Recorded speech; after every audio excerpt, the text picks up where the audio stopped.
Olá, amigos.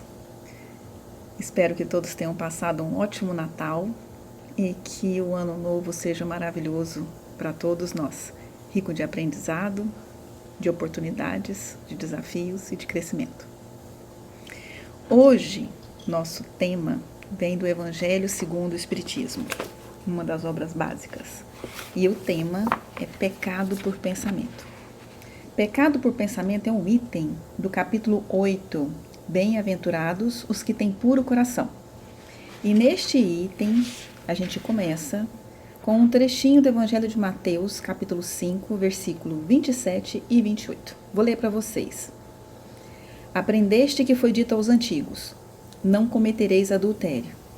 Eu, porém, vos digo que aquele que houver olhado uma mulher com mau desejo para com ela, já em seu coração cometeu adultério com ela. Essa é a temática que a gente vai tratar aqui. A doutrina espírita tem assuntos, livros e entendimentos sobre o pensamento que é transformador. Então eu espero que vocês gostem bastante dessas reflexões de hoje. Aqui no Evangelho, ele vai dizer o seguinte, que a palavra adultério aqui, ela não está com sentido próprio, exclusivo dessa palavra, mas ela está como símbolo, representando o erro, o mal, num sentido mais amplo. E aí ele quer dizer assim que não se deve cometer o mal, obviamente, mas que aquele que já pensou no mal já tem algum comprometimento. Então ele chama a atenção para que a gente possa fazer a nossa transformação moral, para que a gente nem pense mais naquilo que é equivocado, aquilo que é um erro, aquilo que está fora da lei natural. E aí é interessante que ele diz assim, que a verdadeira pureza, que nós estamos aqui dentro do capítulo, Bem-aventurados que têm puro coração, né? Que a verdadeira pureza, ela não está só nos atos, ela está no pensamento. E nós precisamos refletir sobre isso. E aí uma questão que logo se impõe, que ele traz aqui pra gente dentro do Evangelho, é assim. Então, eu posso acabar sofrendo a consequência de um pensamento mal, mesmo que eu não tenha executado aquela ação ao qual se refere esse pensamento? Né? Por exemplo, eu penso em matar alguém, mas eu não mato essa pessoa. Então, eu já vou sentir o efeito desse pensamento ruim? E aqui o Evangelho diz o seguinte, olha, existe uma gradação. É óbvio que aquele que nem concebe a ideia do mal, aquele que já evoluiu a tal ponto em que nem mais pensa no mal, ele já realizou o seu progresso, ele já realizou a sua transformação moral. Mas existe aquele que pensa no mal, mas que entende, identifica que aquilo é ruim e que refuta e que briga consigo mesmo para que não pense naquilo, porque sabe que aquilo é ruim e tenta não pensar naquilo e tenta combater aquele pensamento e não executa aquele pensamento ruim, aquelas ações que vêm desse pensamento. Nesse, o progresso está em vias de se realizar, já começou. E existe aquele que pensa no mal e se agrada disso, aquele que se compraz no mal, tem prazer no mal. Neste, o progresso ainda não começou. Então, existem algumas gradações, né? Então, a gente parte de um momento ali onde você não sabe ainda o que é mal e que você comete o mal, e aí você começa a aprender que aquilo é ruim e começa a não praticar mais a ação, e por fim você consegue evoluir a tal ponto a nem mais pensar naquilo que poderia gerar um ato ruim. E o que é o pensamento? Vamos consultar agora outra obra básica, o Livro dos Espíritos. Questão número 1, 23, 27 e outras. Deus, a inteligência suprema, causa primeira de todas as coisas. O espírito é o princípio inteligente do universo. E existe o espírito e existe a matéria. E acima de tudo existe Deus. Então esse conhecimento nós temos aí nessas questões iniciais do Livro dos Espíritos. Vamos estudar um pouquinho a matéria. De onde vem a matéria? Existe o fluido cósmico universal, que é um princípio básico da matéria, de onde vem toda a matéria que nós conhecemos do mundo corpóreo, mas também do mundo espiritual. Nós já aprendemos com as obras de André Luiz, basicamente, e depois com as obras de Ivone e outras obras complementares, Emmanuel, etc., que existe no mundo espiritual um mundo vibrante, de matéria, um mundo material. Mas é uma matéria diferente da nossa, do mundo corpóreo que nós conhecemos. Mas é um mundo tal como nós conhecemos aqui, é tão palpável, tão denso para os espíritos, quanto essa matéria, quanto esse livro, quanto tudo que a gente vive aqui é para nós, denso para nós. Né? Então existe matéria muito etérea, que é aquela que os espíritos se interagem, e com o Pai se interagem, e existe essa matéria mais densa aqui. Tudo vem do fluido cósmico universal, tudo vem de qualificações, de transformações, de adensamento, não sei quais seriam as palavras mais propícias, mas existem várias palavras para poder tentar traduzir essa eterização ou essa mais condensação do fluido cósmico universal. E aí diversos nomes são dados para diversas qualidades desse fluido cósmico universal. O fato é que o nosso corpo físico, aqui, muito denso, vem do fluido cósmico universal. Entre o meu corpo físico e eu mesma, o espírito, existe o perispírito, que também é matéria. Perispírito também é matéria. Perispírito não é espírito, ele é matéria, né? E ele faz a ligação entre mim, entre eu, o espírito, né, e o corpo físico. Tudo isso são gradações do fluido cósmico universal. Tudo isso que a gente chama de matéria, mas está no mundo espiritual, os espíritos combinaram, nas obras básicas, de chamar de fluido espiritual. Mas não é espírito, vamos entender que fluido espiritual é aquela matéria que os espíritos desencarnados interagem com ela, tá? Então, chamado de fluido espiritual. E aqui a gente tem a matéria, né, o corpo físico. E essa estante que está atrás aqui de mim, os livros, né, tudo que a gente interage por aqui. Mas existe um mundo vibrante, um mundo espiritual muito mais vibrante do que o nosso. E a gente consegue perceber essa realidade em vários livros, né? Vamos lá, Nosso Lar, que já é famoso, já tem filme, né? E a gente percebe que existe tudo que a gente não era capaz de imaginar antes dessas comunicações. Então, existem cidades, existem prédios, existem casas, existem lagos, flores. E tudo isso, ela vem de uma construção, assim como nós construímos aqui, existe uma construção no mundo espiritual. Só que olha o interessante, como que os espíritos trabalham essa matéria, esse fluido espiritual, que é a matéria deles? Eles trabalham com a força do pensamento e da vontade, modificando esses fluidos espirituais. Onde nós vamos encontrar isso? Para complementar esse conhecimento, em outra obra básica, a Gênese. Basicamente, no capítulo 14, existe um item lá chamado Fotografia do Pensamento, mas existem outros trechos também dessas 3 obras que a gente consegue estudar um pouco mais sobre o pensamento. E aí, como é que funciona? Né? Então, existem pensamentos que são frágeis, que são não muito firmes e que geram pequenas formas que são muito próprias daquele espírito, daquele outro. Então, muito clássico, um livro Violetas na Janela, onde a gente tinha uma mãe que irradiava o pensamento, ela estava encarnada, inclusive, irradiava o pensamento de umas violetas e ela aparecia para a filha dela que havia desencarnado, né? Uma coisa muito pessoal, muito própria, mas era muito, muito real. Ela conseguia realmente criar essa forma pensamento. E a gente pode criar outras coisas, eu estou pensando, o espírito está pensando e começa a criar coisas muito próprias ali da individualidade dele. Mas espíritos superiores são capazes, especialmente em conjunto, de criar e de manter grandes cidades. Porque aquelas cidades precisam ser construídas. Aquilo que a gente vê no filme Nosso Lar, né, que é a representação do livro do Nosso Lar, de André Luiz, psicografia de Chico Xavier, a gente precisa que alguém tenha construído. E constrói como? Pelo pensamento. Pela força da vontade e do pensamento, e são grandes coletividades de espíritos superiores que conseguem conceber aquilo em pensamento e, em conjunto, conseguem criar aquilo.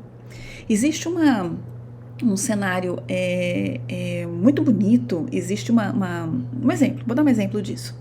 Em Obreiros da Vida Eterna, existe um momento, lá logo nos capítulos iniciais, existe um momento onde os espíritos, André Luiz tá ali, faz parte, tá contando pra gente o que ele vivenciou. E eles vão receber um espírito superior para fazer uma palestra para eles. E eles querem preparar o ambiente para poder receber esse espírito. O que eles fazem? Eles se reúnem, existe ali um mentor, o mentor organiza aquelas pessoas que estão ali e pede, olha, vamos criar um cenário para o Asclépios chegar aqui e a gente poder recebê-lo.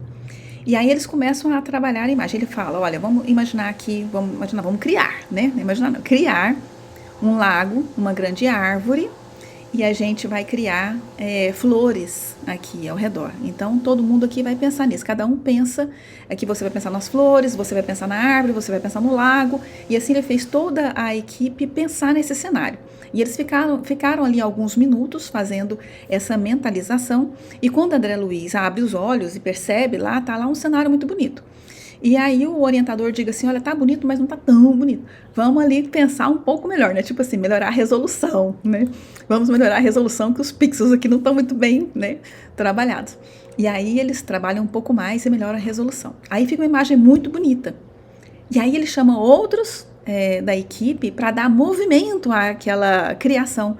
E aí eles tocam naquela criação, que está ali num ambiente mais ou menos delimitado, e aí a árvore toma, né, como se tivesse vento, o lago começa ali como se tivesse algumas ondas, tal, né, muito, muito bonito. Criação do pensamento pelo fluido espiritual. Eles não precisam usar as mãos como a gente precisa, mas o pensamento e a vontade são para os espíritos o que as mãos, basicamente, são para nós, encarnados. Né? E assim eles conseguem trabalhar esse fluido espiritual. Olha que interessante o pensamento como criador de tudo que há no mundo espiritual.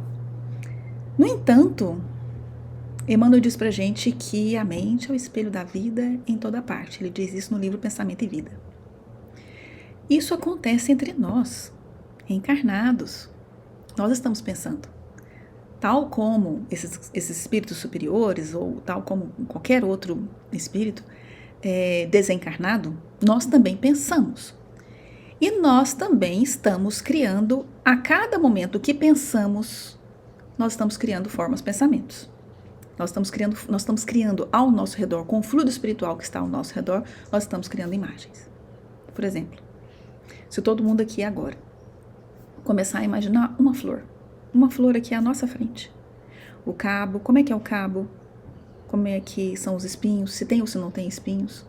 Como é que são as pétalas? Que cor são as pétalas? Se esse é um botão de rosa, se é uma margarida, se é um girassol, se é uma orquídea. A gente começa a criar todos os detalhes. E essa flor verdadeiramente é formada no mundo espiritual, de forma que um espírito que esteja aqui próximo a nós consegue ver a nossa criação. Eu não consigo ver a sua criação, não sou vidente, mas talvez o médium vidente conseguisse ver. Mas se um espírito estiver ao nosso redor, né, os espíritos que estão ao nosso redor, não existe se aí, né? Existe uma nuvem de testemunhas ao nosso redor, como dizia Paulo. Se eles estão aqui, eles estão vendo o que nós estamos pensando. Por isso que não há segredo no mundo espiritual. O que nós pensamos, ele é criado e os espíritos conseguem perceber, conseguem ver o que nós estamos criando.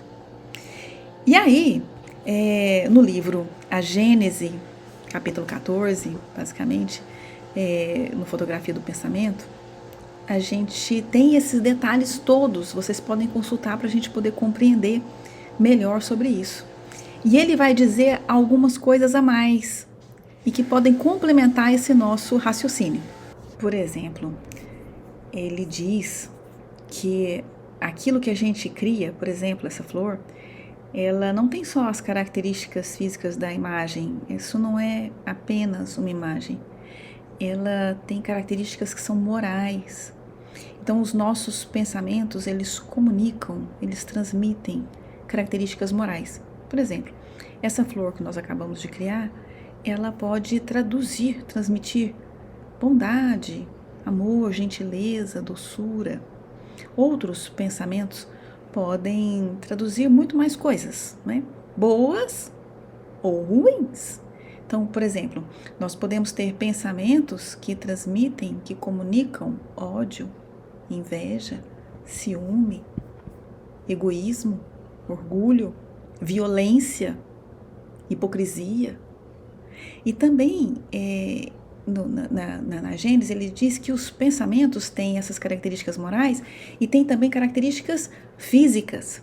Porque dependendo do que você está pensando, isso te acalma, isso traz um momento de relaxamento, pode ser revigorante. Por outro lado, você pode ter pensamentos que te excitem, que sejam irritantes, ou que sejam narcóticos, ou que sejam tóxicos, que sejam ruins. E esses tipos de pensamentos, então, dependendo do que você está criando mentalmente pelos seus pensamentos, isso pode sanear ou pode viciar os fluidos ambientais ao seu redor. Sanear, trazer saúde, né? Então a gente pode ter fluidos espirituais que estão gerando saúde, que estão limpando o nosso ambiente ao nosso redor, ou que estão causando dano, que estão viciando esses fluidos. Acontece que esse fluido espiritual que está ao nosso redor, sendo modificado pelo nosso pensamento, eles têm a mesma natureza que o nosso perispírito. E o nosso perispírito funciona como se fosse uma esponja. Então esse pensamento que está saneando ou viciando esse ambiente, ele acaba gerando uma comunicação, ele acaba sendo absorvido pelo seu perispírito. E seu perispírito reflete essas imagens. Então somos uma imagem daquilo que nós estamos pensando. E isso é comunicado ao nosso corpo físico, molécula a molécula. Fica fácil a gente entender agora como que são geradas, como são criadas grande parte das nossas doenças. Que a gente compreende que tem uma origem psicossomática. Então, psico, né, de pensamento, e somática de corpo. Então, a gente consegue compreender como que isso funciona. Se a gente está pensando persistentemente em coisas que são ruins, é óbvio que eu vou traduzir aquilo, vou modificar o meu fluido espiritual ao meu redor com características que são ruins. Isso vai ser comunicado, absorvido pelo meu perispírito, e o meu perispírito vai comunicar molécula a molécula com o meu corpo físico. Se nesse momento que eu estou passando por um período onde meus pensamentos são muito ruins, e isso está sendo comunicado no corpo físico, eu começo a sentir mal, mas chegando a um médico encarnado, a gente não consegue identificar nenhuma doença física ainda. É possível que a gente vá a um centro espírita ou a um culto religioso qualquer e a gente, em algum momento de propício para isso, por exemplo, no centro espírita, no momento do passe, no momento que a gente faz aquela meditação em oração, a gente recebe um passe fluídico, que a gente consiga eliminar ou tratar parte desses fluidos espirituais que nós mesmos estragamos. Mas a gente consegue, pela ajuda de terceiros, pela intercessão de outras pessoas, a gente consegue um certo alívio daquilo. É como se a gente estivesse tomando uma dipirona para uma febre. Né? A gente não está resolvendo a infecção, mas a gente está tratando um pouco dos sintomas. A gente toma uma água fluidificada e a gente consegue, então, tratar um pouco daquilo que a gente estava sentindo mal. Mas é possível compreender, com esse conhecimento, que a coisa só vai ser resolvida depois que eu for à raiz do problema.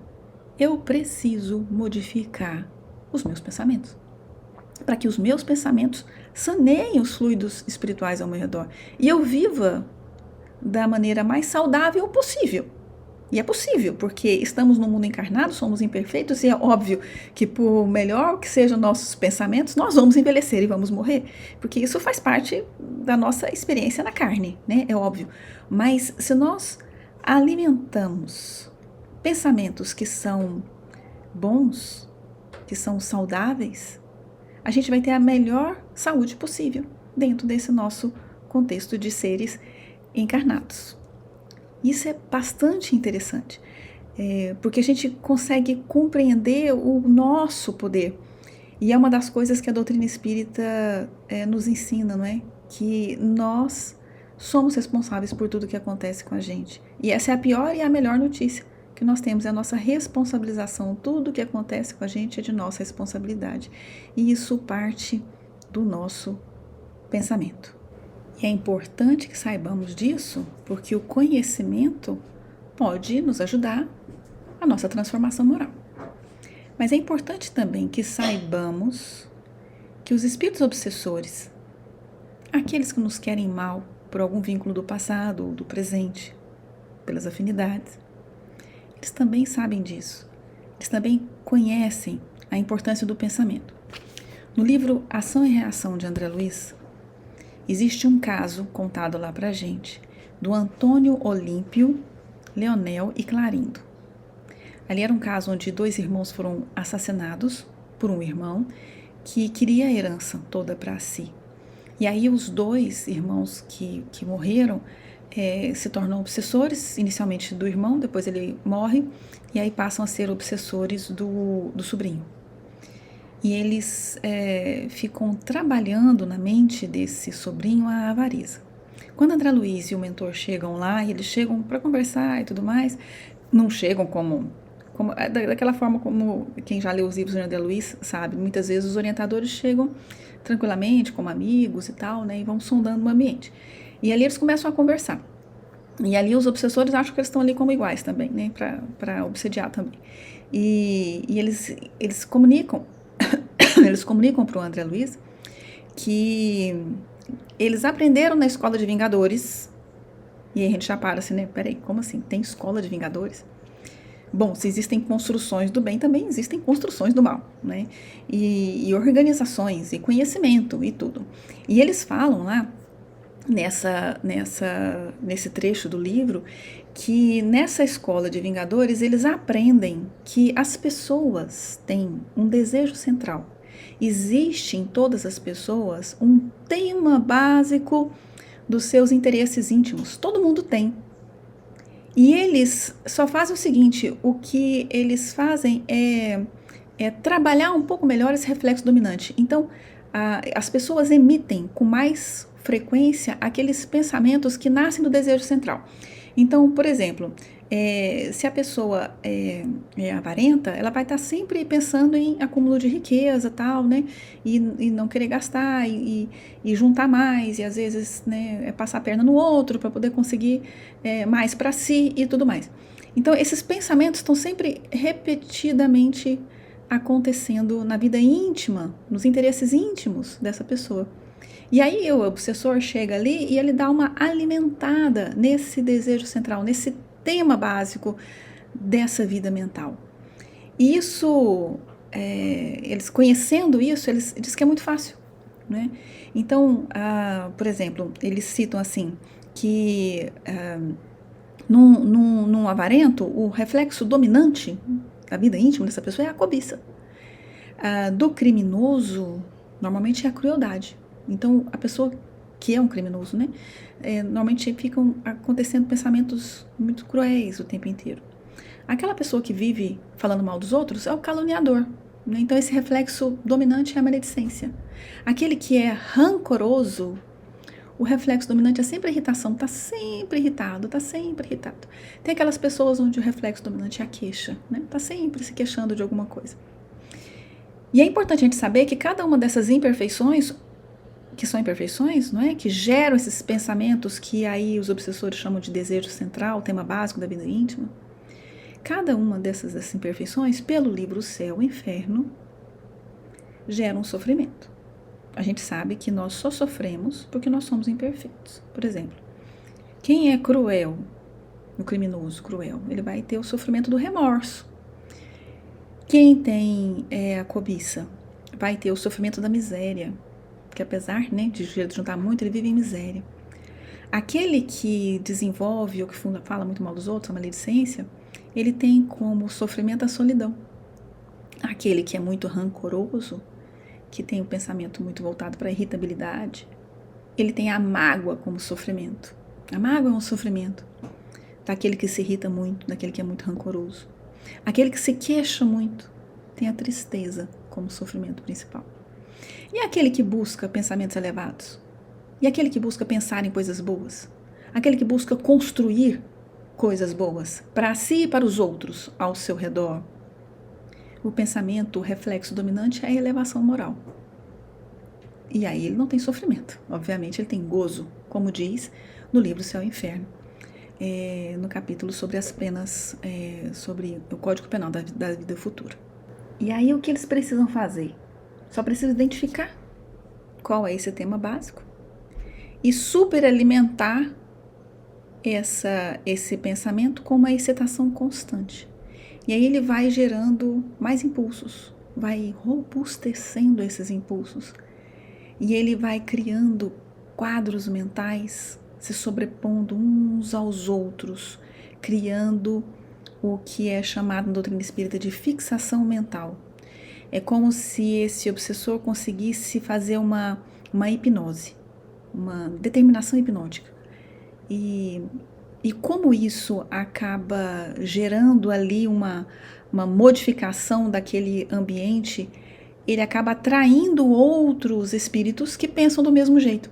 Então, nesse caso, onde era um caso de avareza, haviam vários outros, centenas de espíritos ali dentro daquela casa que já estavam em miséria, porque ele não consertava nada, não gastava nada, né? Era uma casa de fazenda, estava miséria, em péssimas condições, trazer outros espíritos ali que também avarentos, porque faz parte dessa sintonia de pensamento. A gente pensa sempre alguma coisa, próximo da gente vai ter uma nuvem de testemunhas que pensam de forma parecida, porque sentem o prazer em estar com pessoas que pensam do mesmo jeito. E é como se aquela região toda entrasse num delírio psíquico coletivo, pensando sempre aquelas próprias, vivendo em conjunto aquelas próprias criações. E aí a gente pode trazer um outro conceito também de uma obra de André Luiz, que é nos domínios da mediunidade, onde ele fala uma frase muito interessante. Ele fala assim que a tentação é o fio de forças vivas a irradiar-se de nós, captando os elementos que lhe são semelhantes e tecendo ao redor de nossa alma uma espessa rede de impulsos por vezes irresistíveis. Depois que a gente trabalhou essa ideia do pensamento, não fica fácil entender essa frase, não é? Porque eu estou gerando pensamentos. Esses pensamentos são forças vivas que saem de mim e irradiam e captam elementos que são semelhantes a esse pensamento. E aí a gente culpa o outro dizendo que o fulano é que é uma tentação. Então, por exemplo, vamos supor que eu seja uma viciada em álcool, não é? Mas aquele menino, né, aquele meu colega, ele tem que vir aqui sempre para poder me chamar e eu não resisto, ele é uma tentação, né? Ou qualquer tipo de vício, ou qualquer tipo de pensamento, né? Então, eu sou uma pessoa maledicente, vamos supor. E aí chega um amigo para conversar comigo, a gente gosta muito de bater papo. Por que a gente gosta muito de bater papo? Porque os dois gostam de falar mal dos outros, né?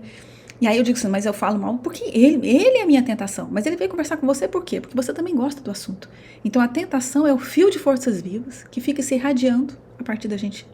E a gente vai captando elementos que são semelhantes, encarnados ou desencarnados, trazendo uma rede de impulsos que são irresistíveis e muitas vezes nos levando a ações que em determinado momento era possível da gente barrar, mas chega no correr da evolução de atos e de uma sequência de eventos, acaba se tornando muito difícil sair dessa realidade.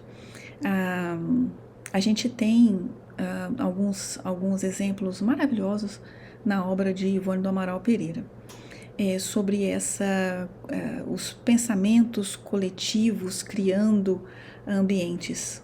Muito, muito conhecido é o livro Memórias de um Suicida, que traz para a gente o pensamento coletivo daqueles que se mataram e que se encontraram no plano espiritual em um ambiente físico comum, gerando ali um ambiente tenebroso, um ambiente de dor, um ambiente escuro, um ambiente de sofrimento compartilhado entre eles e não desamparado.